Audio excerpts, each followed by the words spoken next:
தூத்துக்குடியில் ஒன்றிய நிதியமைச்சர் நிர்மலா சீதாராமனை கண்டித்து விஸ்வகர்மா சமுதாய சங்கங்களின் கூட்டமைப்பு சார்பில் கண்டன ஆர்ப்பாட்டம் நடைபெற்றது.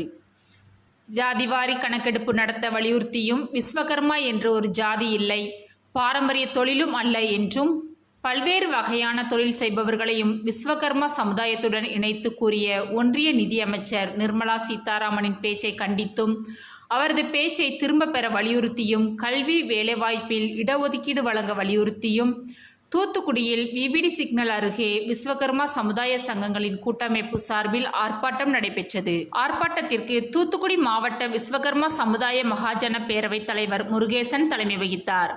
விஸ்வகர்மா நகை தொழிலாளர்கள் சங்கம் முன்னாள் தலைவர் பெருமாள், விஸ்வகர்மா கூட்டுறவு கடன் சங்க முன்னாள் தலைவர் பாலகிருஷ்ணன் என்கிற கிட்டு, விஸ்வகர்மா மகாஜன பேரவை முருகன், மாரியப்பன் ஆகியோர் முன்னிலை வகித்தனர். தமிழ்நாடு விஸ்வகர்மா பேரியக்கம் பொதுச் செயலாளர் மூர்த்தி, மாநில பொருளாளர் பாலசுப்பிரமணியன் ஆகியோர் கலந்து கொண்டு பேசினர். ஆர்ப்பாட்டத்தில் சுதந்திர போராட்ட வீரர் தியாகி முத்துசாமி ஆச்சாரி, இளைஞர் பேரவைத் தலைவர் ராஜா, விஸ்வகர்மா சமுதாய ஒருங்கிணைப்பாளர் மாரியப்பன், தமிழக மயன் மக்கள் கட்சி செல்வசங்கர் மற்றும் தாளமுத்துநகர் வீரசெல்வம் என்கிற ரீகன் உட்பட ஏராளமானோர் கலந்து கொண்டனர்.